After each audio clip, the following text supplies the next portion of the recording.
श्री सीतारामचंद्राभ्या नमः।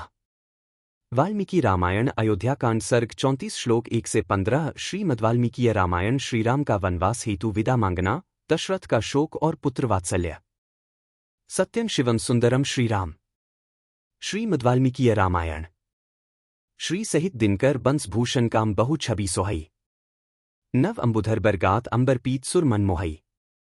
मुकुटांग दादी विचित्र भूषण अंग अंगन ही प्रति सजे। अंभोज नयन बिसाल उर्भुज धन्य नर निरखंतीजे। नमस्कार प्रिय साधकों। आज वाल्मीकि रामायण अयोध्याकांड सर्ग 34 श्लोक 1 से 15 में उस क्षण को सुनेंगे जब सीता और लक्ष्मण सहित श्रीराम राजमहल में पहुंचकर वनवास के लिए पिता दशरथ से अंतिम विदा मांगते हैं। और एक ओर पुत्र वात्सल्य से रोता हुआ पिता है तो दूसरी ओर धर्म के लिए सब कुछ छोड़ने को तैयार राम। पिछले एपिसोड में अयोध्याकांड सर्ग 33 श्लोक 16 से 31 में देखा कि अयोध्यावासी निश्चय करते हैं कि वे श्रीराम के बिना नगर में नहीं रहेंगे। वे घरद्वार और धनधान्य छोड़कर भी राम के साथ वन तक जाने की तैयारी करते हैं। वहीं श्रीराम सुमंत्र को आगे भेजकर पिता से मिलने की अनुमति और समय लेते हैं। आज के श्लोक 1 से 15 में श्रीमद् वाल्मीकि रामायण अयोध्याकांड सर्ग 34 दिखाता है कि जैसे ही सुमंत्र के साथ श्रीराम, सीता और लक्ष्मण राजसभा में प्रवेश करते हैं, महाराज दशरथ व्याकुल होकर उन्हें गले लगा लेते हैं, बार बार वनवास को टालने की प्रार्थना करते हैं और राम से कहते हैं कि तेरे बिना मेरा राज्य, प्राण और यश सब निरर्थक हैं। इसके उत्तर में श्रीराम अत्यंत शांति और विनय के साथ स्पष्ट करते हैं कि पिता का वचन और राजा की प्रतिज्ञा से बढ़कर उनके लिए कोई सुख नहीं, इसीलिए वे वनवास को ही अपना सच्चा कर्तव्य मानते हैं। चतुस्त्रिंशः सर्गः। सीता और लक्ष्मण सहित श्रीराम का रानियों सहित राजा दशरथ के पास जाकर वनवास के लिए विदा मांगना, राजा का शोक और मूर्छा, श्रीराम का उन्हें समझाना तथा राजा का श्रीराम को हृदय से लगाकर पुनः मूर्छित हो जाना। ततः कमलपत्राक्ष श्यामो निरुपमो महान्। उवाच रामस्तन सूतं पितुराख्याहि मामिति एक स राम प्रेषितः क्षिप्रन् संतापक्लुषेन्द्रियम्। प्रविश्य नृप्ति सूतो निःश्वसन्तं ददर्श हदो। जब कमलनयन श्याम सुंदर उपमार्हित महापुरुष श्रीराम ने सूत सुमंत्र से कहा, आप पिताजी को मेरे आगमन की सूचना दे दीजिए, तब श्रीराम की प्रेरणा से शीघ्र ही भीतर जाकर सारथी सुमंत्र ने राजा का दर्शन किया। उनकी सारी इंद्रियां संताप से कलुषित हो रही थीं। वे लंबी सांस खींच रहे थे 1 से 2। उपरक्तमिवादित्यन भस्मच्छन्नमिवानलम तटाकमिव निस्तोयम पश्यत जगदीप्तिम 3 आबोध्य च महाप्राज्ञः परमाकुलचेतन। राम मेवानुशोचंतन सूतः प्रांजलिर्ब्रवीत 4। सुमंत्र ने देखा, पृथ्वीपति महाराज दशरथ राहुग्रस्त सूर्य, राख से ढकी हुई आग तथा जलशून्य तालाब के समान श्रीहीन हो रहे हैं। उनका चित्त अत्यंत व्याकुल है और वे श्रीराम का ही चिंतन कर रहे हैं। तब महाप्राज्ञ सूत ने महाराज को संबोधित करके हाथ जोड़कर कहा, तम वर्धयित्वा राजान पूर्वम सूतो जयाशिषा भय विक्लव्या वाचा मंदया श्लक्षणया ब्रवीत 5।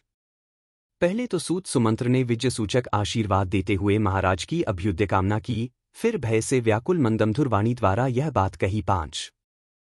अयं सपुरुष व्यग्रो द्वारि तिष्ठति ते सुतः ब्राह्मणेभ्यो धन दत्वा सर्वं चैवोपजीविनां 6 सत्वां पश्यतु भद्रन्ते रामः सत्यपराक्रमः। सर्वान् सुहृद आपृच्छ्यत्वां हीदानि दिदृक्षते सात् गमिष्यति महारण्यन्तं पश्य जगदीप्ते। वृत्तं राजगुणः सवैरादित्यमिव रश्मिभिः 8। पृथ्वीनाथ, आपके पुत्र ये सत्य पराक्रमी पुरुष सिंह श्रीराम ब्राह्मणों तथा आश्रित सेवकों को अपना सारा धन देकर द्वार पर खड़े हैं। आपका कल्याण हो, ये अपने सब सुहृदों से मिलकर उनसे विदा लेकर इस समय आपका दर्शन करना चाहते हैं। आज्ञा हो तो यहां आकर आपका दर्शन करें। राजन, अब ये विशाल वन में चले जाएंगे। आतः किरणों से युक्त सूर्य की भांति समस्त राजोचित गुण से संपन्न इन श्रीराम को आप भी जी भरकर देख लीजिए। 6 से 8। स सत्यवाक्यो धर्मात्मा गांभीर्यात् सागरोपमः आकाश इव निष्पंको नरेंद्र प्रत्युवाचतम 9। यह सुनकर समुद्र के समान गंभीर तथा आकाश की भांति निर्मल सत्यवादी धर्मात्मा महाराज दशरथ ने उन्हें उत्तर दिया 9। सुमंत्राने में दारान ये केचिदिह मामका दारः परिवृतः सर्वैर्द्रष्टुमिच्छामि राघवम 10। सुमंत्र, यहां जो कोई भी मेरी स्त्रियां हैं, उन सबको बुलाओ। उन सबके साथ मैं श्रीराम को देखना चाहता हूं। 10। सोन्तपुरमतीत्यैव स्त्रियस्ता वाक्यम ब्रवीत आर्यो ह्वैति वो राजा गमयतां तत्र माच्चिरम 11।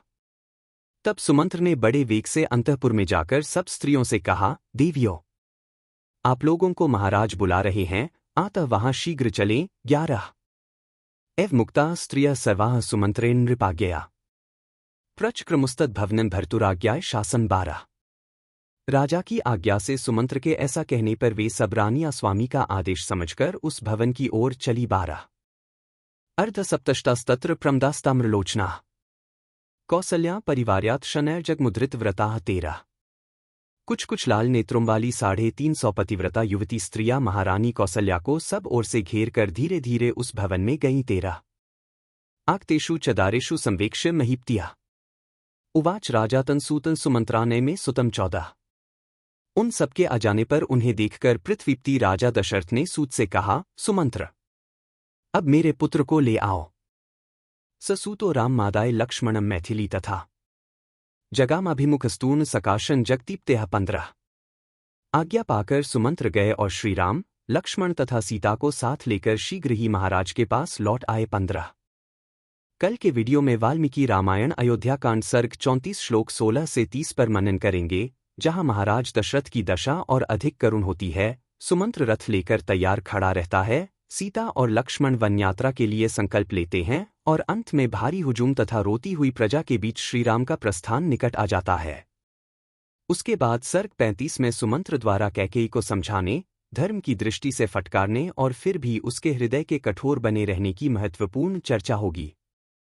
यदि वाल्मीकि रामायण अयोध्या कांड सर्ग 34 श्लोक 1 से 15 में पिता पुत्र का यह करुण मिलन, श्रीराम की धर्मनिष्ठा और दशरथ का गहन प्रेम आपके हृदय को छू रहा हो, तो इस वीडियो को अवश्य लाइक करें, अपने मित्रों और परिवार के साथ साझा करें और चैनल को सब्सक्राइब करके बेल आइकन दबाएं, ताकि कल से आगे बढ़ती वन यात्रा और सर्ग 34 श्लोक 16 से 30 तथा सर्ग 35 की गहन व्याख्या आप तक बिना रुकावट पहुंचती रहे। बार बार बर मागो हर्षी देहु श्रीरंग पद सरोज अनपाइनी भक्ति सदा सत्संग कथा विसर्जन होत है, सुनो वीर हनुमान। जो जन जंग से आए हैं, सो तंग कर ही पयान। बोलो सियावर रामचंद्र जी की जय। राम भक्त हनुमान जी की जय। उमापति महादेव जी की जय। मंगल भवन अमंगलहारी द्रवहु सुतसरथ अजिर बिहारी। दीन दयाल बिरिदु संभारी, हरहु नाथ मम संकट भारी।